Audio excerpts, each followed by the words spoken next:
মুরলির তারিখ 23 June 2024। Revise তারিখ 19 March 2000 সন। মধুবন থেকে অব্যক্ত বাপদাদা বলছেন, ওম শান্তি। শিরোনাম: নির্মাণ আর নির্মাণের ব্যালেন্স দ্বারা আশীর্বাদের খাতা জমা করো। আজ বাপদাদা তাঁর নিজের হোলি হ্যাপি হংসদের সভাতে এসেছেন।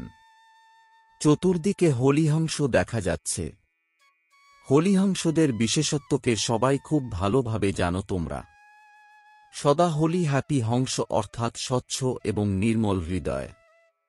এমন হোলি হংসদের স্বচ্ছ আর নির্মল হৃদয় হওয়ার কারণে প্রতিটা শুভ আশা পূর্ণ হয়। সদা তৃপ্ত আত্মা। শ্রেষ্ঠ সংকল্প করার সাথে সাথে পূর্ণ হয়েছে। পরিশ্রম করতে হয় না। কেন? বাপদাদার সবচেয়ে প্রিয়, সবচেয়ে সুমিত যারা, তারা নির্মল হৃদয় হয়। নির্মল হৃদয় সদা বাপদাদার হৃদয় সিংহাসনাসীন এবং সর্বশ্রেষ্ঠ সংকল্প পূর্ণ হওয়ার কারণে বৃত্তিতে, দৃষ্টিতে, বলে, সম্বন্ধ সম্পর্কে সরল আর স্পষ্ট এক সমান প্রতীয়মান হয়। সরলতার লক্ষণ হল হৃদয়, বুদ্ধি, বল এক সমান। মনে এক, মুখে আরেক, এটা সরলতার লক্ষণ নয়।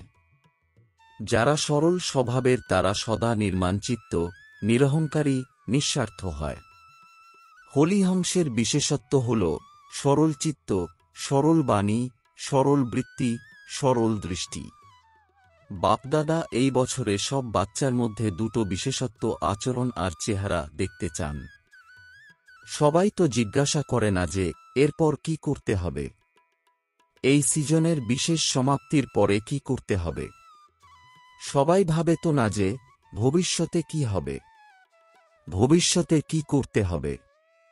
সেবার ক্ষেত্রে তো মেজরিটি যথাশক্তি খুব ভালো প্রগতি করেছে, সামনে এগিয়েছে।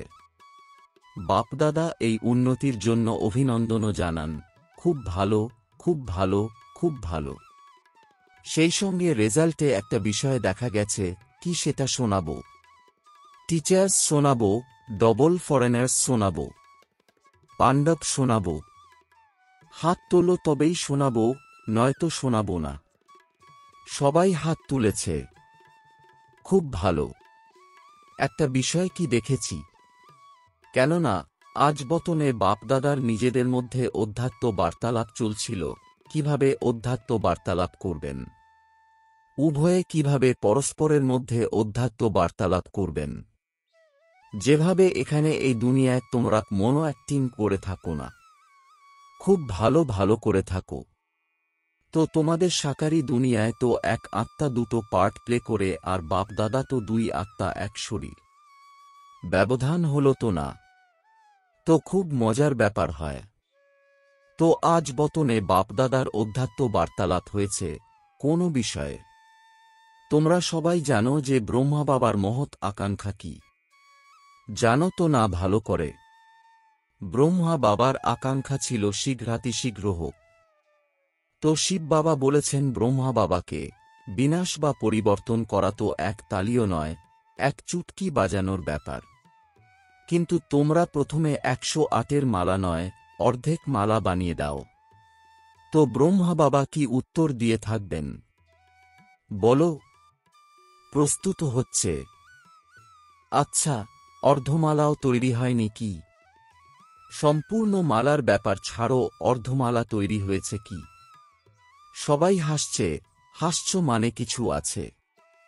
যারা বলে অর্ধেক মালা তৈরি আছে তারা এক হাত তোলো। তৈরি হয়েছে কি? খুব কম। যারা মনে করো যে হচ্ছে, তারা হাত তোলো। মেজরিটি বলছে হচ্ছে আর মাইনরিটি বলছে হয়ে গেছে। যারা হাত তুলেছে যে তৈরি হয়েছে, তাদেরকে বাপদাদা বলেন তোমরা নাম লিখে দিও। এটা ভালো ব্যাপার হবে, তাই না? বাপদাদাই দেখবেন আর কেউ দেখবে না, সিলমোহর লেগে যাবে। বাপদাদা দেখবেন যে এমন ভালো পদপ্রার্থী রত্নকে কে আছে। বাপদাদাও বোঝেন হওয়া উচিত। তো এদের থেকে নাম নিও, এদের ফটো তোলো। তো ব্রহ্মা বাবা কি উত্তর দিয়েছেন? তোমরা সবাই তো ভালো ভালো উত্তর দিয়েছ। ব্রহ্মা বাবা বলেছেন, ব্যাস শুধু এইটুকুই যা দেরি, আপনি চুটকি বাজাবেন, তারা তৈরি হয়ে যাবে। তো এটা ভালো ব্যাপার হলো, তাই না? তো শিব বাবা বলেছেন, আচ্ছা, মালা সম্পূর্ণ তৈরি হয়েছে কি? অর্ধমালার জন্য উত্তর তো পাওয়া গেছে, তিনি সম্পূর্ণ মালার জন্য জিজ্ঞাসা করেছেন। এক্ষেত্রে বলা হয়েছে আর কিছু টাইম চাই। এই অধ্যাত্ম বার্তালাপ হয়েছে। অধ্যাত্ম আলোচনায় প্রশ্নোত্তরই চলেত না। কেন খানিক টাইম চাই? কোন বিশেষ ঘাটতি আছে যার কারণে অর্ধমালা থেমে আছে? তো চতুর্দিকের প্রতিটি এরিয়ার বাচ্চারা ইমার্জ হতে শুরু করে, তোমাদের যেমন জোন আছে না, ঠিক তেমনি প্রতিটা জোন থেকে নয়, কেননা জোন অনেক অনেক বড়, তাই না? তো তিনি প্রতিটি বিশেষ শহরকে ইমার্জ করতে থাকেন এবং প্রত্যেকের মুখ দেখেন। দেখতে দেখতে ব্রহ্মা বাবা বলেন, সব বাচ্চা যদি এক বিশেষত্ব শীঘ্রাতিশীঘ্র ধারণ করে নেয় তাহলে মালা তৈরি হয়ে যাবে। কোন বিশেষত্ব? তো তিনি এটাই বলেন যে, সার্ভিসে তোমরা উন্নতি করেছ এবং সার্ভিস করতে করতে এগিয়ে গেছ, ভালো মতন এগিয়ে গেছ। যতই হোক, একটা বিষয়ের ব্যালেন্স কম। সেটা এই বিষয়ের যে, নির্মাণ করার ক্ষেত্রে তো এগিয়ে গেছ, কিন্তু নির্মাণের সাথে নির্মাণ থাকতে হবে। একটা বিষয়ে নির্মাণ, আরেকটা হলো নির্মাণ। একটা অক্ষরের প্রভেদ। যেমনই হোক, নির্মাণ আর নির্মাণ দুইয়ের ব্যালেন্সে ব্যবধান আছে। সেবার উন্নতিতে নির্মাণ হওয়ার ব্যালেন্সে কোথাও কোথাও কখনো কখনো স্বাভিমানও মিক্স হয়ে যায়। সেবাতে যতই এগিয়ে যাও, ততখানি বৃত্তিতে, দৃষ্টিতে, বলে, আচার আচরণে নির্মাণ হওয়া যেন দেখা যায়, এই ব্যালেন্সের এখন অত্যন্ত আবশ্যকতা রয়েছে। এখনো পর্যন্ত যে সব সম্বন্ধ সম্পর্কের দ্বারা ব্লেসিং প্রাপ্ত হওয়া উচিত ছিল সেই ব্লেসিং প্রাপ্ত হয়নি। তাছাড়া পুরুষার্থ যে যতই ভালো করুক, কিন্তু পুরুষার্থের সাথে সাথে যদি আশীর্বাদের খাতা জমা না হয় তবে দাতাভাবের স্টেজ, করুণাময় হওয়ার স্টেজের অনুভূতি হবে না। আবশ্যক হল পুরুষার্থের এবং সেই সঙ্গে বাপদাদা আর পরিবারের ছোটগুলোর শুভ কামনা ও শুভ ভাবনা। এই যে আশীর্বাদ, এটাই হল পুণ্যের খাতা জমা করা। এটা মার্কসের সাথে অ্যাডিশন হয়। যতই সার্ভিস করো, নিজের সার্ভিসের ধারায় অগ্রচালিত হও, কিন্তু বাপদাদা সব বাচ্চার মধ্যে এই বিশেষত্ব দেখতে চান যে সেবার সাথে সাথে নির্মাণ হওয়া, মৈত্রীপূর্ণ সহমত, এই পুণ্যের খাতা জমা হওয়া খুব খুব আবশ্যক। এরপরে বলো না যে আমি তো অনেক সার্ভিস করেছি, আমি তো এটা করেছি, আমি তো এটা করেছি, কিন্তু নম্বর কেন পিছনে? সেই জন্য বাপদাদা প্রথম থেকেই ইশারা দেন যে বর্তমান সময় এই পুণ্যের খাতা অনেক অনেক সঞ্চয় করো। এমন ভেবো না এ তো এইরকমই, এ তো বদলাবেই না। যখন প্রকৃতিকে বদলাতে পারো, প্রকৃতির সঙ্গে অ্যাডজাস্ট করবে, তাই না? তাহলে ব্রাহ্মণ আত্মাকে অ্যাডজাস্ট করতে পারবে না। এগেনস্টকে অ্যাডজাস্ট করো, এটা হলো নির্মাণ আর নির্মাণের ব্যালেন্স। শুনেছ? লাস্টে হোমওয়ার্ক দেবেন, তাই না? কিছু তো হোমওয়ার্ক পাবে, তাই না? তো বাপদাদা আগামী সিজনে আসবেন, কিন্তু কন্ডিশন দেবেন। দেখো, সাকার রূপের পাঠও চলেছে, অব্যক্ত পাঠও চলেছে। এত সময় ধরে অব্যক্ত পাঠ চলবে স্বপ্নেও ছিল না। তো দুটো পার্ট ড্রামানুসারে চলেছে। এবারে তো কিছু কন্ডিশন দিতে হবে, নাকি না? তোমাদের পরামর্শ কি? এমনভাবেই চলতে থাকবে কি? কেন? আজ বতনেও বাবা প্রোগ্রামের ব্যাপারে জিজ্ঞাসা করেছেন। বাপদাদার অধ্যাত্ম বার্তালাপে এটাও আলোচনা হয়েছে যে এই ড্রামার পার্ট কত সময় পর্যন্ত চলবে। কোনো কি ডেট আছে? দেরাদুনের প্রেম বোনকে বাবা জিজ্ঞাসা করলেন। জন্মপত্রিকা বলো কত সময় পর্যন্ত? এখন এই কোশ্চেন উঠেছে কত সময় পর্যন্ত, কিন্তু এটার জন্য 6 মাস তো আছেই না। 6 মাস পরেই পরবর্তী সিজন শুরু হবে। তো বাপদাদা রেজাল্ট দেখতে চান। নির্মল হৃদয়, হৃদয়ে কোনো পুরানো সংস্কারের, অভিমান অপমানের অনুভবের দাগ যেন না থাকে। বাপদাদার কাছেও হৃদয়ের চিত্র তোলার মেশিনারি আছে। এখানে এক্স-রেতে এই স্থূল হৃদয় দেখা যায়, তাই না? তো বতনে হৃদয়ের চিত্র খুব স্পষ্ট দেখা যায়। অনেক রকমের ছোট বড় দাগ, কিছু দাগ বিবর্ণ, কিছু স্পষ্টরূপে দেখা যায়। আজ হোলি উদযাপন করতে এসেছ, তাই না? লাস্ট টার্ন হওয়ার কারণে বাবা প্রথমে হোমওয়ার্ক বলে দিয়েছেন, কিন্তু হোলির অর্থ অন্যদেরও শুনিয়ে থাকো যে হোলি উদযাপন অর্থাৎ যা অতীত হয়েছে তাকে অতীত করে দেওয়া।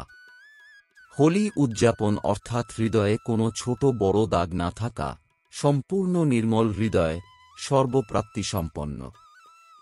বাপদাদা আগেও বলেছেন যে বাপদাদার বাচ্চাদের সাথে ভালোবাসা হওয়ার কারণে একটা ব্যাপার ভালো লাগে না, তা হল তারা অনেক পরিশ্রম করে।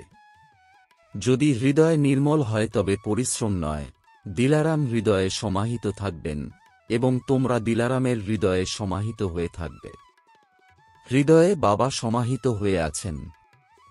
যে কোনো রূপের মায়া, তা সূক্ষ্ম রূপে হোক বা রয়্যাল রূপে কিংবা মোটা রূপে, কোনো রূপেই মায়া আসতে পারে না। স্বপ্নে অথবা সংকল্পেও পর্যন্ত মায়া আসতে পারে না। তাহলে তো পরিশ্রম মুক্ত হয়ে যাবে তো। বাপদাদা মনসাতেও পরিশ্রম মুক্ত দেখতে চান। পরিশ্রম মুক্তই জীবন মুক্ত অনুভব করতে পারে। হোলি উদযাপন করা মানে পরিশ্রম মুক্ত, জীবনমুক্ত অনুভূতিতে থাকা। এখন বাপদাদা মনসা শক্তি দ্বারা সেবাকে শক্তিশালী বানাতে চান। বাণী দ্বারা সেবা চলতে থাকবে, কিন্তু এতে সময় লাগে। সময় কম, সেবা এখনো অনেক বাকি আছে। তোমরা সবাই রেজাল্ট শুনিয়েছ। এখনো পর্যন্ত 108-এর মালাও বের করতে পারোনি। 16,000, 9 লক্ষ, এ তো অনেক দূরের। এর জন্য ফাস্ট বিধি চাই। প্রথমে নিজের মনসা শ্রেষ্ঠ, স্বচ্ছ বানাও, 1 সেকেন্ডও যেন ব্যর্থ না যায়। এখনো পর্যন্ত মেজরিটির ওয়েস্ট সংকল্পের পার্সেন্টেজ থেকে গেছে। অশুদ্ধ নয় কিন্তু ওয়েস্ট, সেই জন্য মনসা সেবা ফাস্ট গতিতে হতে পারবে না। এখন হোলি উদযাপন করা অর্থাৎ মনসাকেও ব্যর্থ থেকে হোলি বানানো। হোলি উদযাপন করেছ কি? উদযাপন অর্থাৎ হওয়া। দুনিয়ায় তো ভিন্ন ভিন্ন রং দিয়ে হোলি উদযাপন করে, কিন্তু বাপদাদা সব বাচ্চার উপরে দিব্য গুণের, দিব্য শক্তির, জ্ঞান গোলাপের রং ছড়িয়ে দিচ্ছেন। আজ বতনে আরও সমাচার ছিল। একটা তো বাবা বলেছেন অধ্যাত্ম বার্তালাপের, আরেকটা এটা যে তোমাদের সেবা সাথীদের মধ্যে ভালো ভালো যারাই অ্যাডভান্স পার্টিতে গেছে, বতনে আজ তাদের হোলি উদযাপনের দিন ছিল। তোমাদের সবারও যখন কোনো সুযোগ হয় তখন স্মরণ আসে তো না? নিজেদের দাদিরা, সখীরা, পাণ্ডবরা স্মরণে তো আসে, তাই না? অনেক বড় গ্রুপ হয়ে গেছে অ্যাডভান্স পার্টির। যদি নাম বের করো তো অনেকে রয়েছে। তো বতনে আজ সব ধরনের আত্মারা হোলি উদযাপন করতে এসেছিল। সবাই নিজের নিজের পুরুষার্থের প্রালব্ধ অনুযায়ী পার্ট প্লে করছে। অ্যাডভান্স পার্টির পার্ট এখনো পর্যন্ত গুপ্ত রয়েছে। তোমরা ভাবো তো না তারা কি করছে? তারা তোমাদের আহ্বান করছে, সম্পূর্ণ হয়ে দিব্য জন্ম দ্বারা নতুন সৃষ্টির নিমিত্ত হও। সবাই নিজের পার্টে খুশি। এই স্মৃতি নেই যে আমি সঙ্গম যুগ থেকে এসেছি। দিব্যতা আছে, পবিত্রতা আছে, পরমাত্মমগ্নতা আছে, কিন্তু ক্লিয়ারলি ইমার্জ নেই। ডিট্যাচড ভাব আছে, কিন্তু যদি জ্ঞান ইমার্জ হয়ে যায় তবে সবাই দৌড়ে মধুবনে এসে যাবে তো না? কিন্তু এদের পার্ট স্বতন্ত্র, জ্ঞানের শক্তি আছে। শক্তি কম হয়নি। নিরন্তর মর্যাদা পূর্বক তাদের ঘরের বাতাবরণ, তাদের মা বাবা তাদের প্রতি সন্তুষ্ট এবং তাদের স্থূল সাধনও প্রাপ্ত হয়েছে। মর্যাদায় তারা খুব অভিজ্ঞ। নম্বরক্রম তো আছে কিন্তু বিশেষ আত্মারা অভিজ্ঞ। তারা অনুভব করে যে তাদের পূর্ব জন্ম মহান ছিল আর পরবর্তী জন্ম মহান হবে। তাদের মেজরিটিতে ফিচার্সও এক রয়্যাল ফ্যামিলির তৃপ্ত আত্মা, পরিপূর্ণ আত্মা, আনন্দিত আত্মা এবং দিব্য গুণ সম্পন্ন আত্মা রূপে প্রতীয়মান হয়। এটা তো হলো তাদের হিস্ট্রি, কিন্তু বতনে কি হয়েছে? হোলি কিভাবে উদযাপন করেছে? তোমরা হয়তো দেখে থাকবে যে হোলিতে বিভিন্ন শুকনো রং থালায় থালায় ভরে রাখে। তো বতনেও শুকনো রং যেমন হয় তেমনই খুব সূক্ষ্ম ঝলমলে হিরে ছিল, কিন্তু ভারী ছিল না। যেমন রং যদি হাতে নাও তবে তা হালকা হয়তো না, ঠিক তেমনি বিভিন্ন রঙের হিরে ভরা থালা ছিল। যখন সবাই এসে গেছে, তো বতনে কেমন স্বরূপ হয় জানো কি তোমরা? লাইটেরই হয়তো না। দেখেছ তো, তাই না? তো লাইটের প্রকাশময় কায়া প্রথম থেকেই ঝলমল করতে থাকে। তো বাপদাদা সবাইকে নিজের সঙ্গমযুগী শরীরে ইমার্জ করেছেন। যখন সঙ্গমযুগী শরীরে ইমার্জ হয় তো একে অন্যের সাথে খুব মিলন উদযাপন করতে থাকে। অ্যাডভান্স পার্টির জন্মের সবকিছু ভুলে গেছে আর সঙ্গমের বিষয় ইমার্জ হয়ে গেছে। তো তোমরা বুঝতেই পারো যে পরস্পরের সাথে যখন সঙ্গমযুগের বিষয়ে বলে তখন তারা কত খুশিতে ভরে ওঠে। খুব খুশিতে তারা একে অন্যের সাথে লেনদেন করছিল। বাপদাদাও দেখেছেন এরা নিজেদের মধ্যে খুব আনন্দ করছে, আর তাই তিনি ভেবেছেন এদেরকে মিলন উদযাপন করতে দেওয়া যাক। নিজেদের মধ্যে তারা নিজের জীবনের অনেক কাহিনী একে অন্যকে শোনাচ্ছিল। বাবা এইরকম বলেছেন, বাবা আমাকে এমন করে ভালোবেসেছেন, এই সব শিক্ষা দিয়েছেন। বাবা এইভাবে বলেন, শুধু বাবা বাবা বাবা বাবাই ছিল। কিছু সময় পরে কি হলো? সবার সংস্কার তো তোমরা জানোই। তো এই গ্রুপে সবচাইতে রমণীয় কে ছিল? দিদি আর চন্দ্রমণি দাদি। তো দিদি প্রথমে উঠেছেন। চন্দ্রমণি দাদির হাত ধরলেন আর রাস শুরু করে দিলেন। আর দিদি এখানে যেমন নেশায় ট্রান্সে চলে যেতেন, তেমনি নেশায় খুব রাস করেছেন। মাম্মাকে মাঝখানে দাঁড় করিয়ে সার্কেল বানিয়ে ঘুরছে, একে অন্যের চোখ বন্ধ করে পরস্পরের সাথে লুকোচুরি খেলেছে, অনেক খেলেছে। আর বাপদাদাও দেখতে দেখতে নিরন্তর মৃদু মৃদু হাসছিলেন। তারা হোলি উদযাপন করতে এসেছে তো খেলাও করেছে। কিছু সময় পরে সবাই বাপদাদার বাহুতে সমাহিত হয়ে গেছে আর সবাই একেবারে লাভলীন হয়ে গেছে। এবং এরপরে বাপদাদা সবার উপরে ভিন্ন ভিন্ন রঙের যে হিরে ছিল, খুব সূক্ষ্ম ছিল, যেমন কোনো জিনিসের চূর্ণ হয় না সেরকম ছিল, কিন্তু ঝলকানি ছিল অনেক। তো বাপদাদা সবার উপরে ছড়িয়ে দেন। ঝলমলে বড়ি তো ছিল, তাই না? তো তার উপরে ওই ভিন্ন ভিন্ন রঙের হিরে পড়ায় সবাই যেন খুব সেজে উঠেছে। লাল, হলুদ, সবুজ, যে 7 রঙের ব্যাপারে বলা হয়ে থাকে, তো 7 রঙই বিদ্যমান ছিল। সবাই এমনভাবে খুব সেজে উঠেছে যে সত্য যুগেও এমন ড্রেস হবে না। সবাই আনন্দানুভবে তো ছিলই, আবার একে অপরকেও ছড়িয়ে দিতে থাকে। আনন্দ করার মতো বোনেরাও তো অনেকে ছিল, তাই না? খুব খুব মজা করেছে। মজার পরে কি হয়? বাপদাদা ইন অ্যাডভান্স সবাইকে ভোগ খাইয়েছেন। তোমরা কাল তো ভোগ দেবে, তাই না? কিন্তু বাপদাদা মধুবনের সঙ্গমযুগের ভিন্ন ভিন্ন ভোগ সবাইকে খাইয়েছেন। আর তার মধ্যে হোলির বিশেষ ভোগ কি? ঘেবর জিলিপি, অর্থাৎ আটা আর ঘি দিয়ে তৈরি চাকতির মতো ভাজা মিষ্টি। তোমরা গোলাপ ফুলও তো ভাজো, তাই না? তো সঙ্গম যুগেরই ভ্যারাইটি ভোগ খাইয়েছি।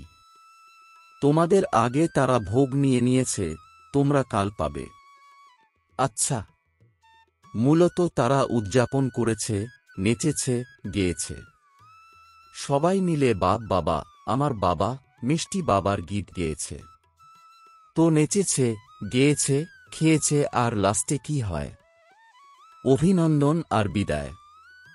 তো তোমরাও উদযাপন করেছ নাকি শুধু শুনেছ? কিন্তু প্রথমে এখন ফরিস্তা হয়ে প্রকাশময় কায়া রূপ হয়ে যাও। হতে পারো নাকি না? স্থূল শরীর আছে তো? না। সেকেন্ডে ঝলমলে ডবল লাইট স্বরূপ হয়ে যাও। হতে পারো কি? একদম ফরিস্তা। বাপদাদা সবাইকে ড্রিল করিয়েছেন। এখন নিজের সূক্ষ্ম শরীরের উপরে ভিন্ন ভিন্ন রঙের ঝলমলে হিরে লাগাও আর সদা এমন দিব্য গুণের রং, শক্তির রং, জ্ঞানের রং দ্বারা স্বয়ংকে নিরন্তর রাঙাতে থাকো। আর সবচাইতে বড় রং বাপদাদার সঙ্গের রঙে সদা রঞ্জিত হয়ে থাকো। এইভাবে অমর ভব। আচ্ছা, দেশ বিদেশের এই রকম ফরিস্তা স্বরূপ বাচ্চাদের, সদা নির্মল হৃদয়, প্রাপ্তিসম্পন্ন বাচ্চাদের, প্রকৃত হোলি উদযাপন অর্থাৎ অর্থসহ চিত্র প্রত্যক্ষ রূপে নিয়ে আসা বাচ্চাদের, সদা নির্মাণ আর নির্মাণের ব্যালেন্স রাখা বাচ্চাদের, সদা আশীর্বাদের পুণ্যের খাতা সঞ্চয়কারী বাচ্চাদের অনেক অনেক পদ্মগুণ স্মরণের স্নেহসুমন আর নমস্কার। বরদান, মধুরতা দ্বারা বাবার সমীপতা সাক্ষাৎকার করিয়ে মহান আত্মা ভব। এর বিস্তার, যে বাচ্চাদের সংকল্পেও মধুরতা, বলেও মধুরতা এবং কর্মেও মধুরতা থাকে তারাই বাবার সমীপে থাকে। সেইজন্য বাবাও তাদেরকে রোজ বলেন মিষ্টি বাচ্চা, আর বাচ্চারাও রেসপন্ড দেয়, মিষ্টি মিষ্টি বাবা। তো প্রতিদিনের এই মধুর বোল মধুরতা সম্পন্ন বানিয়ে দেয়। এমন মধুরতা প্রত্যক্ষ করানো শ্রেষ্ঠ আত্মারাই মহান হয়। মধুরতাতেই মহত্ব। মধুরতা না থাকলে মহত্বের অনুভব হয় না। স্লোগান, যে কোনো কাজ ডবল লাইট হয়ে যদি করো তবে মনোরঞ্জনের অনুভব করবে। ওম শান্তি।